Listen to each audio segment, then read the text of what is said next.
How would a common person will understand कि कोई व्यक्ति जो आपको अप्रोच कर रहा है वो सिर्फ लॉयर है, मतलब एक प्रैक्टिसिंग व्यक्ति है, या फिर वो लॉयर जैसा दिख रहा है। तो उनके माइंड में पहला क्वेश्चन ये रहता है कि सर, हमने कोर्ट्स के बाहर बहुत सारे लॉयर्स देखे हुए हैं जो एफिडेविट एफिडेविट चिल्लाते हाँ। हैं, और मतलब सडनली अगर कोई पर्सन आता है तो उसके आजू बाजू में खड़े हो जाते हैं, ठीक है। तो क्या मेरे बेटी को भी ऐसे करना पड़ेगा? जो बड़ा प्रॉब्लम सॉल्व करता है वो बड़ा पैसा बनाता है। तो आई वुड से कि एनीवेयर बिटवीन 2.5 लाख रुपीस। पहले ऐसा सिनारियो होता था कि जैसे दोस्तों का कुछ पार्टी वगैरह है सैटरडे नाइट में, हम लोग चले गए पार्टी में, फिर रात को लौटे, किसी ने गाड़ी चलाई है। बट अब वो पार्टी के बाद मेरे अंदर का लॉयर भी जग जाता है। अब मैं उसको बोलता हूँ, भाई जो हो रहा है हम लोग कर रहे हैं वो गलत है, मॉरली भी गलत है और लीगली भी हम लोग अटक सकते हैं। अब लॉ में एक बहुत ही खूबसूरत एक कोटेशन है कि ignorance of law is not an excuse. कि एक ऐसी सोसाइटी जो बहुत एथिकल है या मॉरल है, उसमें लॉ की कोई जरूरत नहीं है। लॉ इज अ प्रोग्रेसिव और अ रिस्ट्रिक्टिव। हमें as a society, as an individual ये डिसाइड करना है कि हमें किस तरीके की सोसाइटी में रहना है। क्या मुझे प्लेजरेबल सोसाइटी में रहना है या पेनफुल? लॉ के जो बेसिक्स प्रिंसिपल है, law of torts, contract law, constitutional law, criminal law, basic principle, schools में आप सेक्शंस मत पढ़ाओ, आप कोई केस लॉ मत पढ़ाओ, आप कोई साइटेशंस मत दो, बट वो जो कोर है कि उसका पर्पस क्या है, वो वाई क्या है, वो आपने पढ़ाना चाहिए। That is the only way in which you can make a society visor.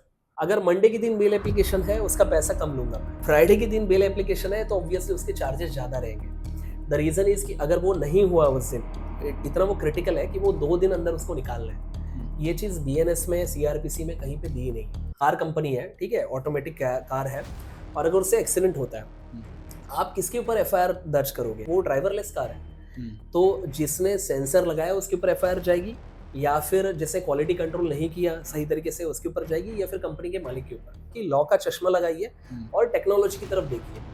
Law का चश्मा लगाइए और साइकोलॉजी की तरफ देखिए। अब देखिए कि इंडिया की जुडिशरी ये इकलौती ऐसी जुडिशरी है जहाँ पे जुडिशरी को खुद जुडिशरी कंट्रोल करती है, और जहाँ से हमने ये पूरा डेमोक्रेटिक मॉडल इंस्टॉल किया है, लिया है, उस यूके में भी ऐसा नहीं है। ये जो केस है जस्टिस बी आर गवई साहब का, please remember, two wrongs will never make one right. Ram मंदिर का भी केस आपने बताया, सिमिलर। हाँ, देखिए मैटर सेटल होना बहुत जरूरी था। और आप देखिए इस चीफ जस्टिस ऑफ इंडिया का भी वही कहना है कि it is a forgotten chapter for us, कि अब वो चैप्टर मैं भूल गया हूँ। जैसे कोई एक्स वाई जेड डीटी है या धर्म है, रिलीजन है, उसमें मेरा बिलीफ नहीं है उस चीज पे, बट मेरी ये लीगल ड्यूटी है कि मैं उसको अपमानित ना करूँ। आप मार्केट से books, test series, mock test, सब चीजें खरीद सकते हैं, बट पढ़ाई करने का डिसिप्लिन आप कहीं से खरीद नहीं सकते। एआई रिप्लेस करेगा लॉयर्स को। ये अर्ध सत्य है। जय हिंद दोस्तों, मेरा नाम है Ved Prakash Singh and welcome to Vivek podcast. दोस्तों, आज हम जहां आए हैं, राइट डायरेक्शन, उनके फाउंडर ऋषिकेश देशपांडे आज हमारे गेस्ट हैं। आज आप सुनने वाले हैं इनसे बहुत ज्ञान वाली चीजें, क्योंकि वो एक लॉयर भी हैं और एक टीचर भी हैं। कॉम्बिनेशन अजीब है लेकिन मजा आने वाला है, क्योंकि इनसे हम बहुत चीजें सीखने वाली हैं। जितने भी यंग एस्पिरेंट्स हैं उनको तो पता होगा कि लॉयर बनना कितना कठिन हो सकता है और क्या इंडिया जैसे सिस्टम में कैसे होगा। अगर आपको लॉयर बनना है, एडवोकेट बनना है, जज बनना है, कैसे, क्या पर्सपेक्टिव होना चाहिए, क्या नॉलेज कैरी करना चाहिए और कैसा माइंडसेट होना चाहिए, ये सब आज बात करने वाले हैं। So do watch it.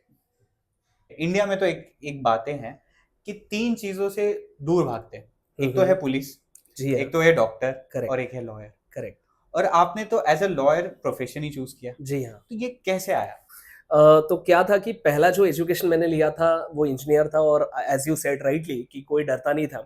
तो मेरे माइंड में ऐसा थॉट आ गया कि कुछ ऐसा करे कि लोग थोड़ा सा डरे, या फिर किसी से बात करे तो अथॉरिटी एस्टेब्लिश हो। तो that was the main motivation behind doing law. अब इसको थोड़ा सा आप ह्यूमरस भी ले सकते हैं, बट रियलिटी में यही कहीं ना कहीं सिनारियो था कि what is the exact reason कि अगर जैसे कोई पर्सन है जो पुलिस स्टेशन में जाता है, उसको जो ट्रीटमेंट मिलती है, वर्सेस अगर मैं वहां पे जाके ये कह दूं कि I am a lawyer, I am a practising advocate, तो सडनली वहां का जो ट्रीटमेंट है वो बदल जाता है। तो ऐसा क्यों था उस चीज की, मेरे को बहुत ज्यादा क्यूरियोसिटी थी। Plus after my engineering I also appeared for UPSC civil services examination. तो ओके। उस पॉइंट ऑफ व्यू से भी एलएलबी के प्रति या लॉयर के प्रति मुझे बहुत ज्यादा अफेक्शन, रिस्पेक्ट, क्यूरियोसिटी थी। तो दैट वाज द रीजन कि I decided to go for law as my career, as my profession. ऐसा है। अब लोगों को बहुत ज्यादा एक कंफ्यूजन होता है, what hmm, is lawyer and what is advocate. Okay, so understood. Basically you are an lawyer. Correct, correct. So ये डिफरेंस क्या है? सो मैं बताता हूँ दोनों चीजें। देखिए कैसा रहता है कि लॉयर एक ऐसा व्यक्ति है जिसने लॉ की डिग्री ली हुई है। ओके. ठीक है, दो तरीके होते हैं, एक 3 इयर्स वाला एलएलबी होता है हम्म. जो ग्रेजुएशन के बाद होता है, और दूसरा रहता है जो 5 इयर्स वाला प्रोग्राम है जो हम्म. 12वीं कक्षा के बाद किया जा सकता है। ओके. तो 5 इयर्स वाला भी जो स्टूडेंट है वो भी लॉयर है, 3 इयर्स वाला भी लॉयर ही है। तो ऐसा कोई भी लड़का लड़की कोई भी व्यक्ति जिसने लॉ की पढ़ाई की है वो लॉयर है। लेकिन आपको प्रैक्टिस करने के लिए, कोर्ट में किसी को रिप्रेजेंट करने के लिए आपके पास उसका लाइसेंस होना चाहिए। ओके. तो वो जो लाइसेंस है जिसको हम लोग कहते हैं सनत, सनत. यस। ओके. तो वो that is a licence to practise law. तो ओके. वो सनत कब मिलती है आपको? जब आप बार काउंसिल के साथ अपने आप को रजिस्टर करवा लो। तो उस टाइम पे आप जब भी रजिस्ट्रेशन होता है उस टाइम पे you will be called as an advocate. तो दोनों में फर्क ये है कि लॉयर ऐसा व्यक्ति है जिसने लॉ की डिग्री कंप्लीट की है, एडवोकेट ऐसा व्यक्ति है जिसने लॉ की डिग्री कंप्लीट की है प्लस उसने अपने आप को बार काउंसिल के साथ रजिस्टर भी किया है। ओके. अब वो जाके एडवोकेट है, तो वो कोर्ट में खड़ा रह सकता है, लोगों की केसेस ले सकता है, लोगों को रिप्रेजेंट कर सकता है। तो लॉयर और एडवोकेट में बेसिक डिफरेंस ये है। ओके. मतलब जो कोर्ट में जो हम लोग देखते हैं टीवी पे हाँ, कि एडवोकेट जो जी हाँ, अपने केस डील हाँ, कर रहा है, हाँ, हाँ, तो वो एडवोकेट. जी हाँ, वो एडवोकेट होता है। देखिए मैं उसके ओके. पीछे का लॉजिक शॉर्टली बताता हूँ। अब मान के चलो कि मैंने व्हाइट कलर का शर्ट कहीं से खरीद लिया, मैंने ब्लैक कलर का अच्छा सा कोई ब्लेजर ले लिया, ट्राउजर खरीद ली, ठीक है। अब कोर्ट के सामने मैं खड़ा हूँ, कोई पर्सन है जैसे आप है, आपका कोई मसला है, मैटर है, मैं आता हूँ कि मैं बोलता हूँ सर मैं लॉयर हूँ, वैसा पूरा पहराव मैंने किया है, आप मुझ पे बिलीव करते हैं, मैं आपको ऊपर ऊपर से सरफेस लेवल पे कुछ चीज़ें बता देता हूँ। मैं बोलता हूँ सर ये जो पूरा मैटर है मैं 20,000 में कर लूंगा, कुछ अमाउंट आप अभी एडवांस दे देना। आपने दे दी है, फिर मैं 2 दिन के बाद गायब हो गया। तो how would a common person will understand कि कोई व्यक्ति जो आपको अप्रोच कर रहा है वो सिर्फ लॉयर है, मतलब एक प्रैक्टिसिंग व्यक्ति है, या फिर वो लॉयर जैसा दिख रहा है। तो ये मेन कंसर्न था, ठीक है। और प्लस कैसा होता है कि पुराने जमाने में, मतलब ब्रिटिशों के जमाने में, कोर्ट में पेश होने वाले बहुत सारे लोग थे। मुख्तार से रेवेन्यू एजेंट थे, ओके। अब जैसे फॉर एग्जांपल आप मेडिसिन का उदाहरण ले लीजिए कि मेडिसिन को प्रैक्टिस करने वाले अलग अलग टाइप के लोग हैं, जैसे होम्योपैथी है, आयुर्वेदिक है, ठीक है। तो तमाम जो अलग अलग मेडिसिन की लाइंस है उसमें से कुछ लोगों को ये प्रैक्टिस लाइसेंस दिया गया है गवर्नमेंट के द्वारा कि वो लोग सर्जरीज कर सकते हैं या फिर कुछ मेडिसिन प्रिस्क्राइब कर सकते हैं। नहीं तो वैसे तो हमारे घर पे जो हमारी दादी या नानी होती है वो भी अपने अपने खुद के एबिलिटीज में डॉक्टर है ही, लेकिन दैट डजंट मीन कि वो किसी की सर्जरी करेगी, ठीक है। तो सिमिलर फैशन में गवर्नमेंट ने, मतलब पोस्ट इंडिपेंडेंस हमारी पार्लियामेंट ने डिसाइड किया कि जिनको कोर्ट में हमने अलाउ करना चाहिए खड़ा रहने के लिए, तो उनका एक स्ट्रक्चर होना चाहिए, एक रेगुलेटेड स्ट्रक्चर होना चाहिए। तो दैट इज द रीजन कि कानून आया जिसका नाम है एडवोकेट्स एक्ट 1961। यस। तो उस कानून के अंतर्गत अगर कोई भी व्यक्ति जिसको कोर्ट में किसी दूसरे व्यक्ति को रिप्रेजेंट करना है तो उसके लिए मैंडेटरी है कि उसके पास सनद होनी चाहिए। ओके, तो अगर मेरे को लॉ का कोई मुद्दा बहुत बढ़िया आता है, बट दैट डजंट मीन कि मैं आपको रिप्रेजेंट कर सकता हूँ। रिप्रेजेंटेशन के लिए मुझे एडवोकेट होना पड़ेगा। तो उसके लिए मुझे एग्जाम लिखनी है और मुझे अपने आप को बार काउंसिल के साथ रजिस्टर करना है। तो ये फ्रॉड्स को रोकने के लिए बेसिकली ये सिस्टम बनाई गई है। और वो जो मिसकंसेप्शन है लीगल प्रोविजंस, ठीक है, एंड ये लॉयर्स का, दैट इज क्या, ये मिसअंडरस्टैंडिंग क्या है इस चीज का? सी देखिए बहुत सारे मिसकॉन्सेप्शंस होते हैं। सबसे पहले तो एक मिसकॉन्सेप्शन जो फ्रीक्वेंटली आस्क्ड क्वेश्चंस होता है, I keep on meeting with so many people, student या पेरेंट्स। तो उनके माइंड में पहला क्वेश्चन ये रहता है कि सर हमने कोर्ट्स के बाहर बहुत सारे लॉयर्स देखे हुए हैं जो एफिडेविट चिल्लाते हैं, और मतलब सडनली अगर कोई पर्सन आता है तो उसके आजू बाजू में खड़े हो जाते हैं, ठीक है। तो क्या मेरे बेटी या बेटी को भी ऐसे करना पड़ेगा, ठीक है, ये उनका क्वेश्चन रहता है, डाउट रहता है। अब देखिए कि सबसे पहले ये चीज समझ लो कि जैसे लॉ एक प्रोफेशन है वैसे कोई भी प्रोफेशन में, चाहे वो इंजीनियरिंग हो, आर्किटेक्चर हो, कोई भी हो, उसमें you will find a range of a broad spectrum of careers. मतलब मैंने ऐसे भी इंजीनियर्स देखे हुए हैं जो लोग बीपीओ में या कॉल सेंटर्स में काम करते हैं, या फिर वो सेल्स मार्केटिंग का काम कर रहे हैं, और कुछ ऐसे भी तगड़े इंजीनियर्स हैं जिन्होंने एक्चुअली कंप्यूटर इंजीनियरिंग पढ़ी और आज वो गूगल, माइक्रोसॉफ्ट में कोडिंग का प्रॉपर काम कर रहे हैं विद वेरी हैंडसम पैकेजेस, ठीक है। तो ये जो वेरिएशन आपको मिलेगा इंजीनियरिंग के क्षेत्र में, वो मेडिकल साइंस में भी आपको मिलेगा, वो लॉ के क्षेत्र में भी आपको मिलेगा, ठीक है।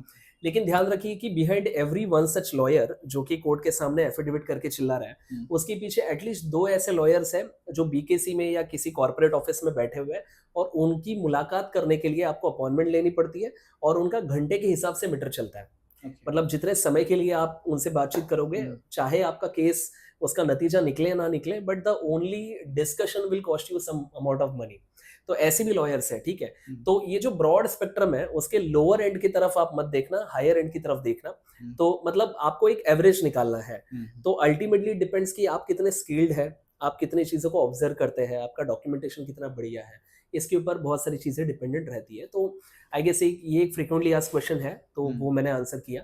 तो वैसा है। तो जितने भी एफएक्यूज आपके माइंड में आ रहे हैं आप बताना, तो उसके ऊपर मैं जितना मेरा लिमिटेड नॉलेज है मैं आपको बताऊंगा उसके ऊपर। सबसे पहला एक क्वेश्चन है, हाँ, कि लॉयर्स कितना कमाते हैं? अच्छा, now see this is a very broad kind of umbrella terminology, लेकिन आई वुड से एवरेज अगर मैं बताऊं तो मैं सबसे पहले ये बताता हूँ कि लॉयर करते क्या है, ठीक है। एग्जैक्टली मतलब what kind of problems they solve, और उसके बाद फिर हम लोग उस मैटर पे आएंगे कि कितना कमाता है, ठीक है। अब मान के चलिए कि मेरा बस कंडक्टर से झगड़ा हो गया कि उसने छूटे मांगे, मैंने नहीं दिए, उसने मेरे को उतार दिया। इस मैटर के ऊपर मैं लॉयर के पास नहीं जाऊंगा, क्योंकि उसकी जो फीस है बहुत ज्यादा है। लेकिन अगर मेरा ऐसा कोई मसला है जो लाखों करोड़ों रुपए का प्रॉपर्टी का मसला है, ठीक है, या फिर आई वुड से कि बहुत बड़ा कॉर्पोरेट सूट है, या किसी के खिलाफ झूठी केस दर्ज हुई है, और अगर वो प्रूव होती है तो उसको जेल हो सकती है, उसका पूरा करियर खराब हो सकता है। ऐसे मामलों में, बहुत ही संगीन और बहुत ही सीरियस मामलों में लॉयर सिनारियो में आता है। तो लॉयर इज समबडी, और practising advocate is somebody who is going to solve a big major problem of your life. Okay, that can be a financial problem, it can be a legal problem, it can be a marital issue, कुछ हो सकता है। लेकिन ये बहुत बड़े issues होते हैं जो जिंदगी में आते हैं। और एक चीज आप समझ लेना कि कोई भी व्यक्ति जो बड़ा प्रॉब्लम सॉल्व करता है वो बड़ा पैसा बनाता है। It's as simple as that, ठीक है। अगर मैं यहाँ से कहीं रिक्शा या टैक्सी ले लूँ और वो मेरे को कुछ एग्जॉर्बिटेंट प्राइस बोले, तो मैं बोलूंगा भाई तू नहीं, तेरी जगह कोई और सही। लेकिन अगर कोई सर्जरी करने वाला डॉक्टर है, किसी का हार्ट का सर्जरी, तो मैं उसके साथ निगोशिएट नहीं करता हूँ, क्योंकि उसकी स्किल पे मुझे भरोसा है। तो लॉयर के साथ भी वैसे ही होता है। तो उसकी एक ब्रॉड रेंज है, ठीक है। लेकिन आई वुड से कि after a practice of around 5 to 6 years, अगर आप खुद की प्रैक्टिस में हो, तो आई वुड से कि anywhere between 2.5 lakh rupees per month. ये per month? Yes, I have seen such kind of lawyers जो they make this kind of money.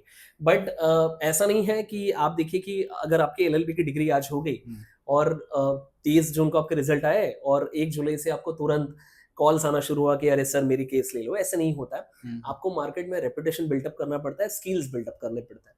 तो ये जो चीज मैं बता रहा हूँ उसके आगे वो जो रहता है ना स्टार, वो है कंडीशनल है ये। तो this is the general average, ऐसा है।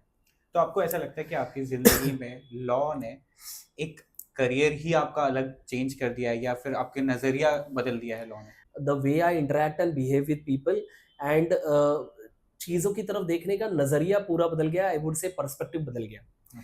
सो प्लीज रिमेंबर कि and this is true for any career, this is not only true for law. लेकिन कोई भी करियर में आप जब भी जाते हैं तो बेसिकली उस करियर में वो सिर्फ आपको लाइवलीहुड ऑप्शन नहीं देता है, वो बहुत सारी चीजें जो आपके अराउंड है उसको भी टर्न अराउंड कर देता है। ओके, फॉर एग्जाम्पल अगर मैं आर्किटेक्ट हूँ, ठीक है, तो किसी मंदिर में मैं जाता हूँ तो वहां का आर्किटेक्चर देखूंगा। अगर कोई घर मेरे को खरीदना है तो मैं उसके एस्थेटिक्स में बहुत ज्यादा वैल्यू दूंगा। तो देखने का नजरिया बदलता है, ठीक है। अब कैसा है कि लॉ जब भी मैंने पढ़ना शुरू किया तो पहले तो माइंड में केओस रहता है कि ये सब प्रोविजंस क्या है, सेक्शन क्या है। लेकिन प्लीज रिमेंबर कि जब भी आप लॉ पढ़ते हो तो उसके सिर्फ व्हाट के ऊपर ध्यान मत देना, आपने उसके व्हाई के ऊपर भी ध्यान देना चाहिए कि ऐसा क्यों है, कि व्हाई दिस प्रोविजन एग्जिस्ट। जैसे मैंने आपको बताया एडवोकेट्स एक्ट पैदा ही क्यों हुआ, क्योंकि उसके पहले चीटिंग फ्रॉड होते थे। अब उसको हटाने के लिए ये कानून लाया गया ऐसे। तो एक चीज ये है कि उससे लाइवलीहुड ऑप्शन मिलता है obviously. Second thing, you become very smart and very good citizen of India, I would से। क्योंकि जो चीजें बताते हैं ना कि मॉरली इनकरेक्ट होती है, वो बहुत बहुत बारी में ऐसे होता है कि वो लीगली भी इनकरेक्ट होती है। ओके, मतलब जैसे स्कूल में कोई दोस्त है, उसको चिढ़ा दिया, ठीक है, कभी कभी ये होता है कि जाने अनजाने में हमने किसी की हेरेसमेंट कर दी, रैगिंग हो गई, बट रियलिटी में अगर आप जाओगे सेक्शंस में तो आपको उसके ऊपर लॉज मिलेंगे। ठीक है, तो धीरे धीरे ये समझ में आता है कि भाई जो चीज़ हम लोग कर रहे थे वो मॉरली नहीं, वो लीगली भी इनकरेक्ट थी। एंड प्लीज रिमेंबर कि आप आपके लाइफ का जो सक्सेस है वो सिर्फ इस चीज से मत नापिए कि आपने कितनी अच्छी चीजें की। आप इस चीज के ऊपर भी ध्यान देना कि आपने कितनी गलत चीजों से आप बच गए, कितने सारे गलत चीजें आपके साथ हो सकती थी, उससे बच गए। ठीक है, तो ये बहुत फर्क पड़ता है। पहले ऐसा सिनारियो होता था कि जैसे दोस्तों का कुछ पार्टी वगैरह है, सैटरडे नाइट पे हम लोग चले गए पार्टी में, फिर रात को लौटे, किसी ने गाड़ी चलाई है। बट अब वो पार्टी के बाद मेरे अंदर का लॉयर भी जग जाता है। अब मैं उसको बोलता हूँ भाई जो हो रहा है हम लोग कर रहे हैं वो गलत है, मॉरली भी गलत है और लीगली भी हम लोग अटक सकते हैं। तो इट इज बेटर कि हम लोग ओला उबर से जाते हैं घर पे, कोई प्रॉब्लम नहीं है। तो छोटी छोटी जो लाइफ डिसीजन से वो बदलती है, पर्सपेक्टिव बदल जाता है। अच्छा, सबसे बड़ा चीज ये है कि आपके साथ कुछ गलत होने से, फ्रॉड होने से आपको इंश्योरेंस मिलता है। फॉर एग्जाम्पल कुछ दिनों पहले सिनारियो ऐसा हुआ था कि जो ओटीपी स्कैम हो रहा है आजकल, वैसा एक मुझे कॉल आया था। तो उसमें एक लेडी मुझे बता रही थी कि सर हम लोग शेयर मार्केट में 40% रिटर्न ऑन इन्वेस्टमेंट वगैरह करवा के देते हैं और उसके लिए कुछ कुछ चीजें करनी है, ओटीपी वगैरह लगेगा। मैं समझ गया कि भाई ये सब फ्रॉड है। तो मैंने बोला कि मैडम आपकी सैलरी कितनी है? तो उसने बोला कि कुछ एक्सवाइजेड है, 15-20 हज़ार रुपए। तो मैंने बोला अगर आप 40% रिटर्न ऑन इन्वेस्टमेंट ला के दे रहे हैं तो why don't you your self invest in that particular product. तो उसने फोन काट दिया। तो बीइंग अ लॉयर ये समझ में आता है कि भाई ये फ्रॉड है, इतना पॉसिबिलिटी ही नहीं है, क्योंकि कॉन्ट्रैक्ट लॉ में ये सब चीजें दी गई है कि ऐसे कॉन्ट्रैक्ट जो इम्पॉसिबल टू परफॉर्म होते हैं वो कभी भी एग्जीक्यूटेबल नहीं रहता है by way of a court order. तो समहाउ बहुत सारी गलत चीजों से या फिर आपके साथ कुछ फ्रॉड या एक्सीडेंट हो सकता है, उससे भी आप बचते हो। ठीक है, तो ऐसा नहीं है कि सिर्फ वो लाइवलीहुड आपको देगा, वो बहुत सारी गलत चीजों से आपको बचा भी लेगा। आप एक अच्छे एडवाइजर बनोगे फैमिली में। तो देर आर मतलब बहुत सारे स्पिल ओवर इफेक्ट्स इसके होते हैं। It's like that. अच्छा, अब जैसे आपने एकदम बहुत अच्छा सा कनेक्शन किया है जी हाँ। Regarding lifestyle also. हाँ सो मुझे एक क्वेश्चन एक ये आ रहा है कि जैसे हम दोस्त हैं, जैसे हाँ आपने ये एग्जांपल दिया उससे जी मुझे ये है कि हम दोस्त हैं। अब हम दोस्तों में होता है कि हम आपको चिढ़ा रहे हैं, आप हमें जी चिढ़ा रहे जी हो, हाँ जी ये हाँ से चल रहा है हाँ हाँ लेकिन एक एक्सटेंट आता है हाँ जहाँ पे आपको समझ लीजिए मेरा चिढ़ाना बुरा लग गया हाँ एंड वहां पे लीगल एक एस्पेक्ट आ जाता है। एस्पेक्ट आ जाता है। हाँ ठीक है, हाँ तो एक इंडिविजुअल, हम्म, एक नॉर्मल इंसान हाँ वो कैसे समझे कि कहाँ तक ये इसकी सीमा है, उसके बाद ये बियॉन्ड जा रहा है एस्केलेट आगे। हो हाँ। सकता है। ठीक है, अब देखिए लॉ में एक बहुत ही खूबसूरत एक कोटेशन है कि ignorance of law is not an excuse. Okay, okay. So किसी चीज के बारे में आपको पता नहीं है हम्म, या आप उससे अवेयर नहीं है, इसका मतलब वो आपके ऊपर लागू नहीं होगा ऐसा नहीं है। ओके, तो आपको एक मेटामॉर्फिकल सिमिलर एग्जांपल मैं दूं तो इट इज लाइक ग्रेविटी। अब बच्चा पैदा हुआ है, उसको नहीं पता ग्रेविटी क्या है, बट उसके हाथों से फिर भी खिलौना अगर छूटता है तो नीचे गिरने ही वाला है। वो ये नहीं बोल सकता फिजिक्स को कि मेरे को नहीं पता ग्रेविटी क्या है, उसका परिणाम होगा। तो सिमिलरली लॉ भी उसी तरीके से एप्लीकेबल होता है। अब सिनारियो ऐसा है कि जैसे किसी भी चीज में, चाहे वो दोस्तों के साथ मस्ती मजाक हो, अगर आपकी कोई पार्टनर है, ओके, आपकी वाइफ है, हस्बैंड है, इट कैन बी एनीथिंग। तो पहली तो चीज ये आपने सोचना चाहिए कि आपकी आपकी मोरालिटी क्या कहती है, उसके बारे में मॉरल कंपास कहाँ पे है। ठीक है, और वो अगर सही रहेगा तो लॉ की जरूरत ही नहीं पड़ेगी। ओके। ओके, जैसे सोक्रेटिस का एक एग्जाम्पल है, मतलब उसका कोटेशन है, हिंदी में बता रहा हूँ मैं। वो ये कहता है कि एक ऐसी सोसाइटी जो बहुत एथिकल है या मॉरल है, उसमें लॉ की कोई जरूरत नहीं है, ओके। क्योंकि वो लॉ उसके अंदर इंस्टॉल्ड है, इम्बाइब्ड है। ठीक है, लेकिन आज की तारीख में ऐसा आइडियली हम लोग एक्सपेक्ट नहीं कर सकते।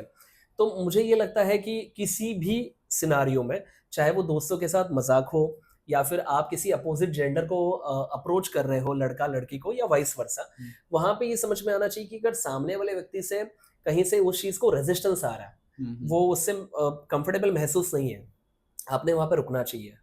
ठीक है, मतलब this is the basic human tendency. Tendency कि वो मतलब आपने वहां पे रुकना चाहिए, that is what makes you human. Okay, और वहां पे नहीं रुकते then the concept of law और the law taking course of action वो पिक्चर में आएगा। तो ये सिनारियो है। तो जैसे आप सोसाइटी की बात कर रहे थे, हाँ, so what do you think कि लॉ इज अ प्रोग्रेसिव और a restrictive? Okay, now this is a very beautiful question. I would say progressive या रेस्ट्रिक्टिव, ये क्या है ना, ये थोड़ा सा ब्लैक एंड व्हाइट है. ओके, कि एक तो वो प्रोग्रेस ही कर रहा है या रेस्ट्रिक्ट कर रहा है. तो एक्चुअली जो लॉ होते हैं, अच्छे लॉज मैं बता रहा हूँ, पार्लियामेंट से भी कुछ कुछ केसेस में गलतियां हो जाती है, या फिर ऐसा होता है कि जो लॉज उन्होंने पास किए हैं, एक्चुअली टेक्नोलॉजी या मोरालिटी बहुत आगे चली गई है, ऐसा भी होता है. लेकिन लॉ, किसी भी लॉ का ओवरऑल पर्पस ये होता है to make the human race और at least the citizens of that country happy. Okay, वो चीज उसका पर्पस होता है. अब जैसे फॉर एग्जाम्पल कि हमने लॉ को फॉलो क्यों करना चाहिए, या लॉ अबाइडिंग सोसाइटी क्यों होनी चाहिए, उसका एक एग्जाम्पल मैं देता हूँ. जापान, पता है आपको, टोक्यो शहर है उसका. तो वहाँ पे सिनारियो ऐसा, एक स्टोरी है कि अगर किसी कॉफी शॉप में आप जाते हैं, वहाँ पे आपका जो बटवा है या मोबाइल फोन है, आप वहाँ पे भूल जाते हो. तो आप वहाँ पे सुबह गए 9 बजे, आपने कॉफी पी ली, वहाँ पे आपका वॉलेट छूट गया. आप ऑफिस में आए, तब जाके आपको याद आया कि वॉलेट आपका छूट गया है. कोई प्रॉब्लम नहीं है, आप आराम से शाम को जाना उस कैफे में, आपको आपका वॉलेट जहाँ पे आपने छोड़ा था उसी कंडीशन में मिलेगा. एट द मैक्स वेटर कहीं पर रख देगा, मिल जाएगा. अब ऐसी सोसाइटी में जहाँ पे आपको ये गारंटी है कि मेरी छूटी हुई चीज वापस मिल सकती है, उस सोसाइटी में रहना ये प्लेजरेबल अनुभव है, मेरे ऊपर स्ट्रेस नहीं है. ठीक है. लेकिन आप बॉम्बे की बात करिए, अब वहां पे आधा घंटा अगर आपका वॉलेट छूट गया, तो आप या मैं 100% श्योर है कि वो नहीं मिलने वाला है. मतलब एक ऐसी सोसाइटी जहां पे आपको ये डाउट है कि कोई चीज मेरी उठा के ना ले या फिर चोरी करके ना ले, उस सोसाइटी में रहना ये थोड़ा सा पेनफुल अनुभव हो सकता है.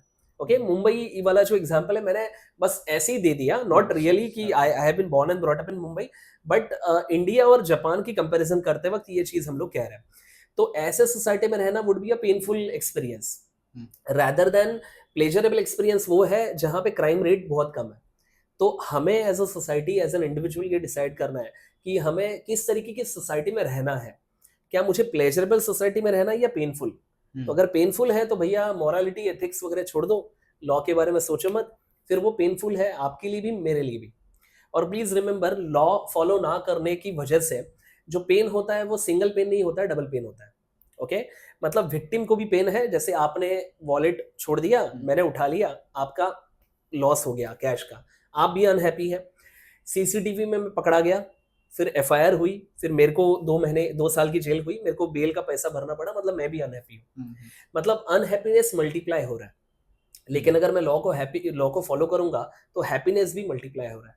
आपका वॉलेट वहां पे है, वहीं पे था, आप अनहैप्पी नहीं हुए, ऑन द कंट्री आप हैप्पी हुए. और ऑब्वियसली मैंने वो वॉलेट आपको वापस किया. I have my morality in place, तो I will be able to sleep peacefully. Okay, तो ये सिनारियो है. तो मुझे लगता है कि लॉ का अल्टीमेट पर्पस ये रेस्ट्रिक्ट करना या प्रोग्रेस करना ये नहीं होता है. ये होता है कि उस सोसाइटी को पीसफुल बनाना और उस सोसाइटी में रहने का जो एक्सपीरियंस है वो pleasurable banana. This is what I think. So do you think कि हमें जो जैसे इंडियन एजुकेशन सिस्टम है, हाँ, इसमें लॉ और एथिक्स जो चीजें हैं, हाँ, वो कहीं ना कहीं विलुप्त हो गई हैं. करेक्ट है. ठीक है, वो एज अ सिखाया जाता है सिर्फ एक्स्ट्रा सब्जेक्ट से. जी हाँ, ठीक है, लॉ तो मुझे नहीं लगता कि किसी अभी एजुकेशन नहीं सोसाइटी में होता है, है ही. सिविक्स के बाद सब लोग हाँ, छोड़ देते हैं उसको. ठीक है, वो हाँ, बात 10th स्टैंडर्ड में बताया जाता है कि लॉ जी हाँ, बिल कैसे पास होता है. हाँ, हाँ, ठीक करेक्ट है, है. सो आपको ऐसा लगता है बीइंग अ मेंटर कि हाँ, ये एजुकेशन सिस्टम में इनकॉर्पोरेट करना चाहिए? करना चाहिए. आइडियली स्पीकिंग मुझे ऐसा लगता है कि लॉ के जो बेसिक्स प्रिंसिपल है, law of torts, contract law, constitutional law, criminal law, basic principle, schools में आप सेक्शंस मत पढ़ाओ, आप कोई केस लॉ मत पढ़ाओ, आप कोई साइटेशंस मत दो, बट वो जो कोर है कि उसका पर्पस क्या है, वो व्हाई क्या है, वो आपने पढ़ाना चाहिए. अब that is the, I feel, I believe कि that is the only way in which you can make a society wiser. Okay, तो होना चाहिए स्कूल के लेवल पे. और जब ये आप उसमें टेक्निकलिटीज लाओगे ना, मतलब सेक्शन ये है, वो है, उसका सब क्लॉज है, बच्चे बोर हो जाएंगे. आप पहले ये पढ़ाओ कि उसका पर्पस क्या है और वो अचीव क्या करता है, उतना बस पढ़ा दो स्कूल वालों को. फिर जिसकी अपनी खुद की एक क्या कहते हैं, इंक्लिनेशन है, वो अपना वो चीज पिकअप कर लेगा. तो मुझे लगता है कि 2 ऐसे कॉन्सेप्ट है जो इंडियन स्कूल सिस्टम में मतलब इम्प्रूव करने चाहिए. एक है अवेयरनेस अबाउट लॉ और दूसरा है about health. Okay, but health के बारे में कभी और दिन डिस्कस करेंगे. तो आई फील कि ये होना चाहिए. जी. एंड जैसे अब सिंस ये सोसाइटी में है नहीं हमारे, ठीक है, मतलब इनिशियल स्टेज पे तो सोसाइटी में है नहीं, करेक्ट। देन उसके बाद जब कोई एक व्यक्ति लॉयर बनने की कोशिश करता है, हाँ, तो what difficulties he face in Indian legal system okay, as a alright. Lawyer? हाँ, तो देखिए मल्टीपल डिफिकल्टीज होती है, लेकिन उसके समाधान भी होते हैं। तो पहला चीज़ ये है कि आप देखिए कि बहुत सारे इंडिया में 25 नेशनल लॉ यूनिवर्सिटीज़ हैं, ओके। एनएलयूज़ है जो नेशनल लेवल के स्कूल्स हैं, सेंट्रल गवर्नमेंट वगैरह चलाती है। अच्छा, बहुत सारे स्टेट लेवल के स्कूल्स हैं और प्राइवेट इंस्टीट्यूशंस भी बहुत सारे हैं। अब इसमें अगर आप एवरेज निकालोगे तो there are thousands of lawyer जो बाहर निकल रहे हैं, ठीक है? लेकिन केसेस जिनको मिल रही है, तो law is not a quantity kind of a job, it is a quality kind of a job. Okay, मतलब ऐसा नहीं है कि भाई जेरोक्स का दुकान है, एक जगह पे बहुत ज्यादा भीड़ है तो मैं दूसरी दुकान में चला जाता हूँ, वैसा नहीं है। अगर किसी लॉयर की रेपुटेशन है और अगर उसकी अपॉइंटमेंट अवेलेबल नहीं है तो लोग दूसरी अपॉइंटमेंट लेके आते हैं। मतलब इसमें क्या हो रहा है कि वेट करते ऑलरेडी जो एस्टेब्लिश लॉयर है, क्वालिटी लॉयर्स है, वो लोग ज्यादा जो होता है ना क्लाइंट्स को पुल कर रहे हैं, तो ये एक डिफिकल्टी होती है। अच्छा, दूसरा चीज ये है कि बहुत सारे लॉयर्स को लगता है, या मतलब जो लॉ पढ़ने वाले बच्चे हैं उनको लगता है कि भाई मैंने ये पढ़ लिया, सब रट लिया, एग्जाम्स में इतने मार्क आ गए, अब मेरा सब कल्याण होगा। रियलिटी में ऐसा नहीं है। Law is something which is a collaborative kind of a scenario. क्योंकि अगर मेरे पास कोई फैमिली मैटर आता है और मैं किसी आईपीआर वाले मैटर में उलझा हुआ हूँ या क्रिमिनल मैटर में उलझा हुआ, तो मैं उसको ये नहीं बोल सकता कि तू 2 महीने रुक जा, या फिर उसका डिवोर्स रुक जाएगा या किसी की बेल एप्लीकेशन रुक जाएगी, तो मुझे किसी ना किसी की हेल्प लेनी पड़ेगी। तो मैं उस बंदे को बोलता हूँ यार मैं तो इस मैटर में हूँ, क्या तू ये मैटर ले सकता है? तो मेरे वैसे रिलेशन होने चाहिए, ठीक है? तो पहला चीज ये है कि फर्स्ट थिंग आप इसको सीख लो कि लॉ एक नेटवर्किंग वाला कॉन्सेप्ट है। ओके। आप लॉयर नहीं भी बने हो तो है ही, नहीं भी बने हो फिर भी आप कनेक्शंस अच्छे रखो, बहुत सारे लोगों से मिलो, उनके पर्सपेक्टिव समझो, ठीक है? दूसरा चीज ये है, आप जो ऐसी चीजें हैं जो बुक्स में नहीं दी गई है उसको भी सीखो। ओके, मैं आपको एक एग्जांपल देता हूँ, अंडरस्टैंड मुझे क्या कहना है, ठीक है? फॉर एग्जांपल कि बेल एप्लीकेशन होता है, ओके, किसी के ऊपर क्रिमिनल आपराधिक मामला है, एफआईआर वगैरह हो गई है, बेल मतलब वो जो ऑफेंस है वो ऐसा है कि नॉन बेलेबल है। अब नॉन बेलेबल में क्या है, पुलिस बेल दे देती है, ओके, मतलब वो अब उस पर्सन का अधिकार होता है। नॉन बेलेबल में बेल देने का अधिकार सिर्फ कोर्ट को होता है, ओके। वहां पे एडवोकेट पिक्चर में आएगा, ठीक है? अगर बेल कोई मांग रहा है मंडे को, तो मंडे को बेल अगर नहीं भी मिलती है तो ट्यूसडे है, वेडनेसडे है, ठीक है, आगे कुछ दिन है, मगर मतलब किसी रीजन से अगर आपकी केस आगे जाती है तो। लेकिन अगर फ्राइडे है तो फ्राइडे के दिन सैटरडे संडे कोर्ट बंद रहती है। ओके, मतलब फ्राइडे के दिन अगर बेल आपकी कैंसिल हो गई या फिर बेल आपको वो तारीख ही नहीं मिली, तो फिर आपके क्लाइंट को 2 दिन अंदर निकालना है। तो बुक में नहीं दिया है बीएनएस में कि मंडे और फ्राइडेज में डिफरेंस है, बट है। मंडे और फ्राइडे के वर्कलोड में डिफरेंस है। तो सिमिलरली अब से एक थोड़ा सा ये निकलता है, जैसे अब हम लोग ये भी डिस्कस कर रहे हैं कि how much money a lawyer makes, आपने पूछा था थोड़ी देर पहले। अगर मंडे के दिन बेल एप्लीकेशन है उसका पैसा कम लूंगा मैं, फ्राइडे के दिन बेल एप्लीकेशन है तो ऑब्वियसली उसके चार्जेस ज्यादा रहेंगे। द रीजन इज कि अगर वो नहीं हुआ उस दिन, इतना वो क्रिटिकल है कि वो 2 दिन अंदर उसको निकालना है। ये चीज बीएनएस में, सीआरपीसी में कहीं पे दी नहीं है। तो ये जो चीज है उसके लिए आपको लॉयर के अंडर प्रैक्टिस करनी पड़ेगी। तो understanding the law beyond the books एक चैलेंज होता है जो करना चाहिए। नेटवर्किंग आप करिए, आप बहुत सारी चीज़ों को सीखिए, और लॉ के साथ साथ लॉ सिर्फ लॉ नहीं है, लॉ में साइकोलॉजी है, लॉ में बायोलॉजी है, forensic science is all about biology, ठीक है? लॉ में फिनांस है, लॉ में टेक्नोलॉजी भी है। आज की तारीख में ऐसा लॉयर जिसको एआई के बेसिक्स नहीं पता, तो जैसे अगर कोई कार कंपनी है, ठीक है, ऑटोमेटिक कार है, और अगर उससे एक्सीडेंट होता है, आप किसके ऊपर एफआईआर दर्ज करोगे? मतलब क्योंकि उसका कार का तो वो ड्राइवरलेस कार है, तो जिसने सेंसर लगाया उसके ऊपर एफआईआर जाएगी, या फिर जिसने क्वालिटी कंट्रोल नहीं किया सही तरीके से उसके ऊपर जाएगी, या फिर कंपनी के मालिक के ऊपर। तो आपको उसके लिए टेक्नोलॉजी भी सीखनी पड़ेगी, बेसिक लेवल की। मैं ये नहीं बोल रहा हूँ उसके एडवांस लेवल पे जाइए, मतलब मैं ये कह रहा हूँ कि लॉ का चश्मा लगाइए और टेक्नोलॉजी की तरफ देखिए, लॉ का चश्मा लगाइए और साइकोलॉजी की तरफ देखिए। तो this is how it is a multi disciplinary subject. तो वो चीज अगर आप करोगे तो आई डोंट थिंक कि स्टूडेंट्स को कोई डिफिकल्टी आनी चाहिए। कि मजिस्ट्रेट जो रहता है, ओके, वो सिर्फ एक ही नहीं होता है, मल्टीपल मजिस्ट्रेट्स होते हैं। मतलब मजिस्ट्रेट का एक पूरा फौज रहता है कोर्ट में, उसमें भी हायरार्की है, चीफ जुडिशियल मजिस्ट्रेट वगैरह वगैरह, ठीक है? तो उसमें से जो वर्किंग है उसको अप्रोच कर सकती है पुलिस, या करना चाहिए आई वुड से। दूसरा चीज होता है कि मैजिस्ट्रेट के सामने खड़ा करना है, not necessarily in the court of law. Magistrate अगर अपने घर पे बंगले पे बैठा है, चाय पी रहा है, फिर भी वो मैजिस्ट्रेट ही है। हम्म, तो कुछ कुछ केसेस में, स्पेशली हाई प्रोफाइल केसेस में, मैंने ये देखा है कि उस आरोपी को मैजिस्ट्रेट के जो ऑफिशियल बंगलो होता है वहां पे भी लिया जा सकता है। ठीक है। जनरल प्रैक्टिस ये होती है कि वो जो 24 आवर्स वाला जो रूल है वो फॉलो होना चाहिए। तो एग्जिस्टिंग मैजिस्ट्रेट के बजाय दूसरा जो मैजिस्ट्रेट है उसके सामने खड़ा किया जाता है, हम्म, क्योंकि देखिए वो मैजिस्ट्रेट वाला जो रूल है 24 घंटे वाला, वो भारत के कॉन्स्टिट्यूशन में है। ओके, ओके, आर्टिकल मेरे ख्याल से 22 में है। ओके, 22 में आर्टिकल फंडामेंटल राइट्स में दिया गया है। अब उसमें तो कहीं पे लिखा नहीं है कि सैटरडे संडे होगा तो हम्म, चलेगा या फिर एक्सेप्शन है। हम्म, तो आइडियली स्पीकिंग वो 24 घंटे का जो रूल है वो हर हर समय पे वो एनफोर्स किया जाता है। हम्म, और मैजिस्ट्रेट अगर अपने ऑफिशियल जगह पे नहीं है कोर्ट में, तो फिर उनके घर पे भी अप्रोच किया जा सकता है। और आजकल क्या है, बहुत सारी चीजें जो इलेक्ट्रॉनिक स्वरूप से भी हुई है, तो वो भी एक सुविधा है। बट उसमें कहीं पे ऐसा दिया नहीं गया है कि सैटरडे संडे अगर मैजिस्ट्रेट काम नहीं कर रहे तो उसको 2 दिन जेल में डालो, ऐसा ओके। नहीं है। तो मतलब ऐसे कोई नहीं, ये ऐसा नहीं कोई है। रूल नहीं है। ठीक यस। है। ओके, सो एक क्वेश्चन ये एक आता है सबके दिमाग में कि जैसे लॉ स्टूडेंट है, हम्म। ठीक है, सो आप ऐसे क्या सजेस्ट करेंगे कि इंडियन लीगल सिस्टम में ऐसे क्या रिफॉर्म्स हो, कुछ ऐसे जो मतलब बहुत ज्यादा समझा। टिगरिंग है, हम्म। जिसको वो इफिशिएंट नहीं बना रहा है, ओके, ठीक है, इफिशिएंट अंडरस्टूड। हो सकता है, तो ऐसे क्या रिफॉर्म्स आप सजेस्ट करोगे? देखिए, मैं कुछ रिफॉर्म्स आपको बताता हूँ जो मुझे लगता है। ओके, अलग अलग डिपार्टमेंट्स में रिफॉर्म आते हैं। पहला जो डिपार्टमेंट है ऑब्वियसली टेक्नोलॉजिकल, क्या कहते हैं ना, एडवांसमेंट, एनहांसमेंट। एनहांसमेंट, और आई वुड से कि टेक्नोलॉजी से इक्विप हो जाना।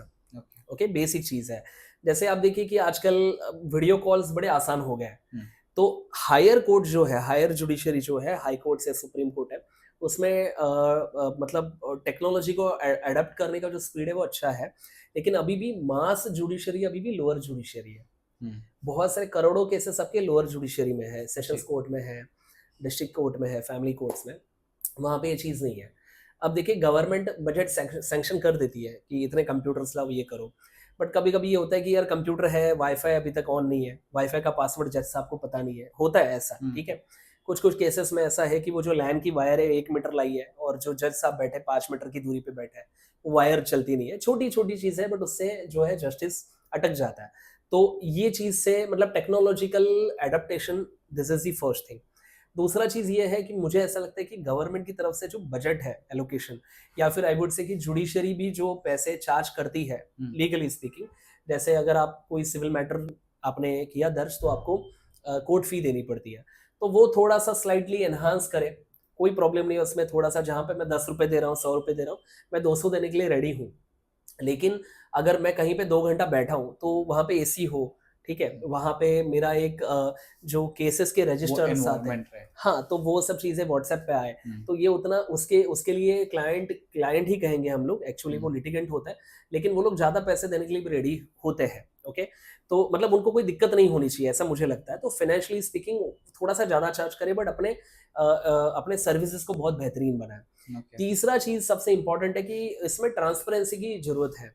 ओके, मतलब आप देखिए कि इंडिया की जुडिशरी ये इकलौती ऐसी जुडिशरी है जहाँ पे जुडिशरी को खुद जुडिशरी कंट्रोल करती है, और जहाँ से हमने ये पूरा डेमोक्रेटिक मॉडल इंस्टॉल किया है, लिया है, उस यूके में भी ऐसा नहीं है। ओके, बहुत सारी चीजें जो है वो पार्लियामेंट के हाथ में है। ठीक है, तो हम लोग कहते हैं ना system of checks and balances, hmm, वो चीज इसमें होनी चाहिए। आप देखना, कंटेम्प्ट ऑफ कोर्ट है। अगर मैं किसी जज को कोई उल्टा सवाल पूछूं जो मेरे ख्याल से सीधा है बट उसको उल्टा लग रहा है, तो भाई कंटेम्प्ट लगेगा। तो ट्रांसपेरेंसी अगर नहीं होगी तो सिस्टम इंप्रूव नहीं होगी, क्योंकि कोई क्वेश्चन उठाने के लिए रहेगा नहीं ना। तो वो भी एक चीज है। और तीसरा चीज मुझे ये लगता है कि लॉ को बड़ा सरल और आसान करना चाहिए।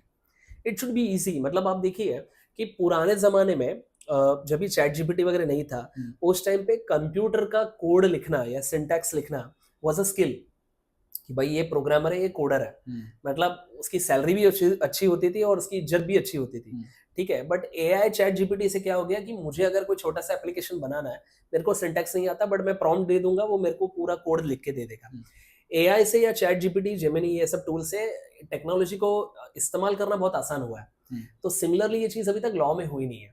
मतलब जो चीज सही है, सरल है, उसका बहुत उल्टा घुमा फिरा के लिखना, या फिर जजमेंट्स इस तरीके से देना कि जिसके लिए वो जजमेंट है वो उसको समझे ही ना।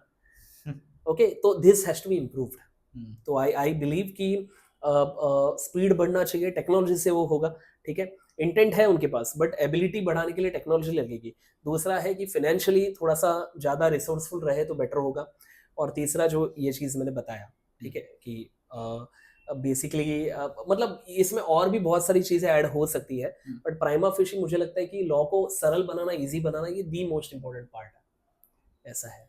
सर जैसे आपने ट्रांसपेरेंसी की बात की, हाँ सो ट्रांसपेरेंसी में आप आजकल आप रील्स देखते हैं, जी, शॉर्ट्स देखते जी हैं, हाँ, तो आपको पता चलता है कि जो हायर कोर्ट्स हैं, जैसे हाँ, आपने कहा कि हाँ, हायर कोर्ट्स में बहुत सारे वीडियोस होते हैं, हम्म, जैसे बहुत सारे जजेस के वीडियोस आते हैं हाँ, हाँ, जिसमें वो जजमेंट्स दे रहे हैं।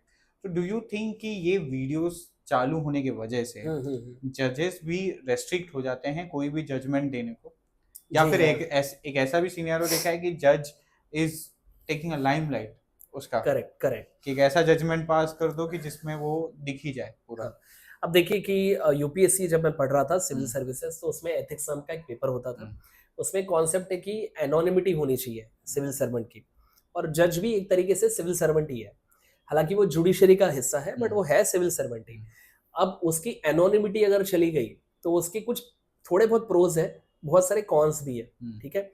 अब देखिए कि हर जजमेंट आप अगर टीवी पे दिखा रहे हो और उससे उसको बहुत सारे लाइक्स मिल रहे हैं, बहुत सारी चीजें हो रही है, तो धीरे धीरे ऐसा हो जाता है कि दीज पीपल, ऐसा हो सकता है कि दीज पीपल में बिकम लाइक हंग्री। मतलब लाइक्स मिलने के लिए या फिर ज्यादा फेम। फेम मिलने के लिए जजमेंट्स इस तरीके से लिखना, या ऐसी भाषा का प्रयोग करना जिससे मतलब which may not be suitable for a जज, ये हो सकता है, ठीक है। अच्छा, दूसरा चीज ये है कि फटाफट फटाफट जजमेंट देने के चक्कर में क्या ऐसा हो रहा है कि उसकी क्वालिटी कॉम्प्रोमाइज हो रही है, क्योंकि रील तो भाई 15 सेकेंड्स की है, बट वो 15 सेकेंड्स में आपने वो चीज दे दी तो किसी को 15 साल के लिए शायद अंदर जाना पड़ सकता है। या फिर जो महिला है उसकी मेंटेनेंस 15 साल की डिसाइड हो सकती है।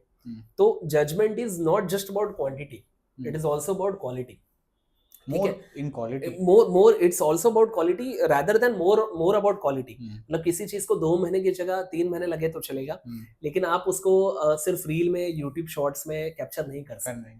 तो वो है, और इससे क्या होता है, एक और एंगल है कि कोई दूसरा जज है जिसको, जो बहुत बेहतरीन है, जो बहुत शालीन है, और बहुत अच्छे जजमेंट देता है, बट वो फेमस नहीं है, और वो रोज देख रहे हैं कि यार मेरा जो फेलो जज है, कोई दोस्त है, वो ज्यादा और वो फेमस हो गया, बहुत सबको पता है कि वो जज है, हम्म, लेकिन उसकी क्वालिटी ऑफ जजमेंट बढ़िया नहीं है। हम्म, अब ये बहुत अच्छा काम कर रहा है, बट इसके माइंड में है कि यार मैं फेम मुझे नहीं आ रही है, तो वो एक गलत इम्पैक्ट, मतलब एक रॉन्ग प्रेसिडेंट सेट कर सकता है। तो वो उसमें एक रिस्क है ऑब्वियसली, बट ऐसा है कि देखिए अब जैसे कुछ प्रोज रहते हैं, कॉन्स रहते हैं, वैसे प्रोज भी है, ठीक है। इससे अकाउंटेबिलिटी भी बढ़ती है जजेस की, तो it's like that. And see ultimately it is the truth, मतलब सोशल मीडिया आ गया, वो ट्रुथ है। अब चाहे आप उसको पसंद करो नहीं करो, वो तो होने ही वाला है। तो उसके नेगेटिव जो परिणाम है उसको हमने थोड़ा सा कंट्रोल में रखना चाहिए। This is what I think. तो जैसे आपने ये जो एक्सप्लेन किया है, जी तो हाँ, मेरे दिमाग में दो केसेस के बारे में चले। हाँ, हाँ, ठीक है, एक केस मैं ले सकता हूँ, जैसे राम मंदिर केस। ठीक है, ओके, ठीक है, वहाँ पे आप जस्टिस जो पेस था हाँ, वो बहुत स्लो था। जी हाँ, मैं क्योंकि करेक्ट, ईयर्स है वो। बराबर, ठीक है। ईयर से एह, डिकेड्स है। हाँ। हम्म, ठीक है, तो यहाँ पे एक पेस हुआ। जी हाँ, ठीक है, इसको भी लाइमलाइट मिला, इसको भी एक जी वीडियो हाँ, कॉन्फ्रेंसिंग मिला, सब कुछ मिला। करेक्ट, करेक्ट, ठीक है, और एक केस जो अभी रिसेंटली हुआ, that is B R Gavai case वाला। करेक्ट, ठीक करेक्ट। है, मतलब बी आर गवई केस नहीं है, लेकिन वो केस ही बन चीफ गया एक। जस्टिस ऑफ इंडिया के बारे हाँ, में तो है। एक केस हाँ, बन गया। हाँ, जी हाँ, जी सो हाँ। ये दो केस को आप थोड़ा सा रिफाइन कीजिए। मैं मेरे पर्सपेक्टिव से मैं जी। बताता हूँ, ठीक है। अब कैसा है, ये जो मैटर है, जो चीफ जस्टिस साहब का मैटर है, सब जुडिस है, ठीक है। तो ये अपना यूट्यूब पे जाएगा, तो कंटेम्प्ट की नोटिस ना आपको आनी चाहिए ना मुझे आनी नहीं चाहिए। है। लेकिन मैं इसके लिए थोड़ा सा इस तरीके से मैं देता हूँ, मैं अपने व्यू पॉइंट्स बता रहा हूँ, हाँ। ठीक है। तो सबसे पहले ये जो केस है जस्टिस बी आर गवई साहब का, तो उसमें उस जजमेंट में जो चीजें उन्होंने बताई थी, ओके, आइडॉल के बारे में, तो वो एक ह्यूमरस तरीके से उन्होंने कहने की कोशिश की थी, ह्यूमरस तरीके से, ठीक है। अब उस चीज से, अब क्योंकि वो चीफ जस्टिस ऑफ इंडिया है, तो उस चीज को बहुत ज्यादा क्या कहते हैं ना, एक फेम मिल गया उस सेंटेंस को, जो चीज उन्होंने कही थी कि you go and ask Lord Vishnu, इसके बारे में कुछ कहा But था उन्होंने। he हाँ creates that word ना, या because सर ऐसा है ना कि वो जिस पोस्ट पे हैं जी हाँ, उनके मुंह से एक भी शब्द जी हाँ। बहुत बड़ी बात होती है। करेक्ट करेक्ट, आप जो कह रहे हो वो सही है, लेकिन ये होता है ना कि स्लिप ऑफ टंग नाम का एक कॉन्सेप्ट है। और दूसरा चीज ये होता है कि कई बार ऐसा हुआ है कि देखिए हम लोग सिर्फ आउटपुट देखते हैं कि उसने क्या बोला या फिर वो कैसे बिहेव किया, उसकी पीछे वाली जो मानसिकता है या उसके पीछे वाला जो लॉजिक है वो कई बार हमसे मिस होता है, या आई वुड से कि हमारे सामने वो आता ही नहीं है। ठीक है, अब उस जजमेंट में चीफ जस्टिस ऑफ इंडिया साहब ने जो भाषा का प्रयोग किया उसकी वजह से कोई लोग नाराज हुए। ओके, ये चीज समझने लायक है, और उसके ऊपर लीगली भी आप जा सकते हो। उसके ऊपर आप लीगली जाइए कि आपको अगर उस चीज को आपको पार्लियामेंट में आप उसको उठाइए, आपके जो एमपी है, आपके जो एमएलए है स्टेट के, वो लोग उस चीज को, उनके पास प्रिविलेज भी होता है तो उसको वो लोग डिस्कस कर सकते थे। बट जो उनकी तरफ से हुआ उसके बारे में अभी हम लोग कुछ टिक्का टिप्पणी नहीं करेंगे क्योंकि सब जुडिस मैटर है। लेकिन उसके बाद जो लॉयर ने वो जूता वगैरह फेंका और वो सब चीजें, वो ऐसा है कि भाई तुम मतलब please remember, two wrongs will never make one right. You have to understand that कि आप कुछ गलत करो और मैं भी गलत करूं तो वो सही नहीं है, वो डबल गलत है, वैसा है।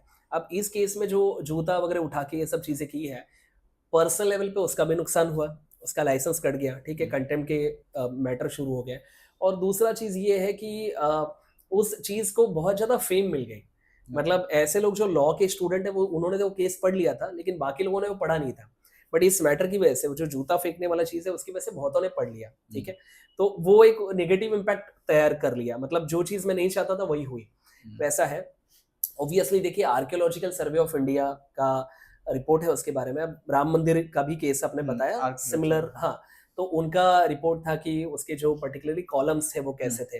अच्छा, आर्कियोलॉजिकल सर्वे ऑफ इंडिया ने ये जब ही किया था पूरा मुआवजा, उस समय पे जितने भी सर्वेयर थे वो अलग अलग रिलीजन से थे एक्चुअली। ओके, तो उसमें से there was a Muslim surveyor, उसने वो चीज कंफर्म की है कि इस तरीके के कुछ पिलर्स वगैरह मिले थे। बट देखिए मुझे ऐसा लगता है कि इतने सारे सालों के बाद अब वो मैटर किसके पक्ष में गया है, चाहे वो हमारे हिंदू भाइयों के पक्ष में गया है या मुस्लिम भाइयों के पक्ष में गया है, वो चीज मेरे लिए इंपॉर्टेंट नहीं है। मुझे लगता है कि ये मैटर सेटल होना बहुत जरूरी था। मतलब होता ना कि एक मेंटल रोड ब्लॉक रहता है कि उसकी वजह से हम लोग कहीं ना कहीं अटक गए हैं, बहुत सारी चीजें उससे हो नहीं पा रही है, तो वो सेटल हो गया। अभी अब आगे बढ़ो, बहुत सारी इश्यूज हैं जो डिस्कस करने लायक है, ठीक है, तो उसके ऊपर हम लोग डिस्कशन करेंगे, प्रोग्रेस करेंगे। तो वो मैटर खत्म होना जरूरी था, और ऑब्वियसली आपने बताया बहुत साल लगे उसको, ठीक है, तो ये एक अनफॉर्चुनेट चीज है। बाहर की जुडिशरी में तुरंत तुरंत डिसीजन आता है, साइंटिफिक तरीके से आता है, ठीक है। अपने यहाँ पे बहुत सारे अलग अलग क्या कहते हैं ना कि प्रेशर पॉइंट्स तैयार होते हैं। तो मुझे ऐसा लगता है कि वो मैटर सेटल होके आगे बढ़ना जरूरी है। और आप देखिए इस चीफ जस्टिस ऑफ इंडिया का भी वही कहना है कि it is a forgotten chapter for us, कि अब वो चैप्टर मैं भूल गया हूँ। तो